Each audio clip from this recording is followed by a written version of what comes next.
Je m'appelle Brita Brésil. J'ai écrit ce livre Relatos, rapport en français. C'est sur les effets secondaires de l'expérience avec les ayahuasca. Je vais lire une histoire, d'accord? Très triste de perdre un enfant à cause de ce horrible ayahuasca. Pour Tatiana Freitas. Je m'appelle Tatiana, nous sommes de Porto Alegre. C'est bon de te parler. C'est bien de parler à ceux qui nous comprennent et nous écoutent. Je suis avec toi et je veux aider dans ces combats. Je suis la mère de Gustavo. Mon fils n'est pas le même. Et c'est tout. Je crois que c'est à l'université qu'ils ont été invités à prendre cet ayahuasca. C'était en 2011.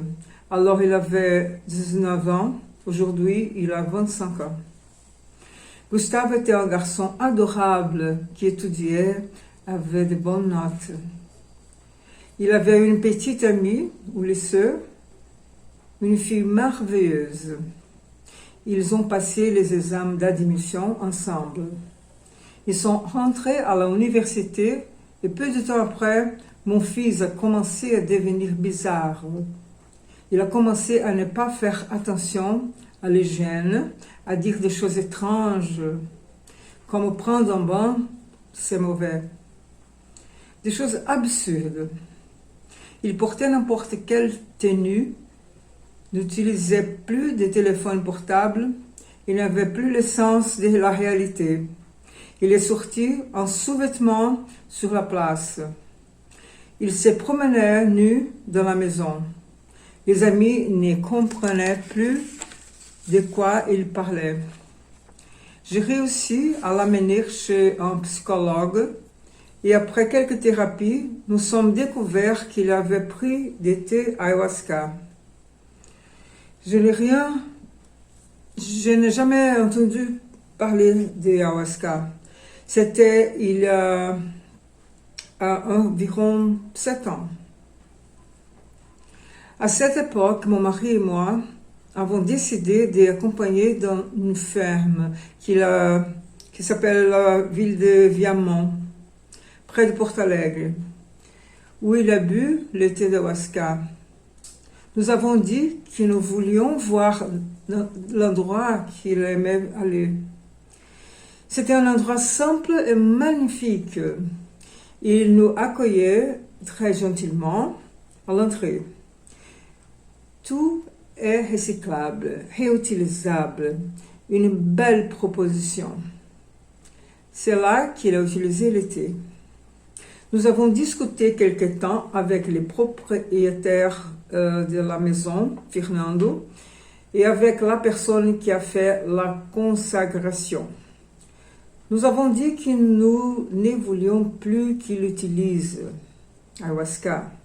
Nous avons expliqué qu'il était différent après cela et ils ont eu une conversation habituelle que le thé d'ayahuasca était autorisé, qu'il guérit de dépression, etc. Je dis, mon fils était normal, maintenant il est différent. Maintenant, il était déprimé après ce thé. Et il m'a répondu, s'il ne l'utilise pas ici, il l'utilise dans n'importe quel coin. Gustavo a été admis à l'hôpital. Quand il est parti, il n'a accepté aucun médicament. Il n'a pas accepté de traitement. Notre vie depuis lors a été une horreur. Nous sommes déjà allés le chercher à Rio de Janeiro, qui c'est 1600 km d'ici, soit 25 heures de bus. Il est allé méditer là-bas. Il a sauté d'une cascade à Maquiné, très haute, et il s'est retrouvé à l'hôpital. Il couche avec les mendiants. Il a commencé à manger avec ses mains, comme un animal. Il a tellement de choses folles, c'est incroyable. Je l'ai surpris plusieurs fois dans la rue comme un mendiant, point, ne mangeant pas, ne sachant pas où il se trouvait dans le centre de Porto Alegre. De toute façon, il n'était plus jamais le même. Il écrit de la poésie et parle beaucoup de la mort. Il participe cependant à des événements culturels, toujours seul. Il est amélioré parce que je dois donner de la risperidone liquide au petit déjeuner. Il ne sait pas, parce qu'il n'accepte pas. Il a des soins psychiatriques sans le savoir. La risperidone a aidé. Il a pris une douche juste si on le demande. Tout cela s'est produit après le thé ayahuasca, sous licence. Ce thé ayahuasca fait partie d'un marché approuvé et autorisé par le gouvernement de 2010. Comment cela peut arriver, mon Dieu? Vous pouvez utiliser ma déclaration. Je suis très reconnaissant. Je veux le prendre dans le monde. Je veux vous aider.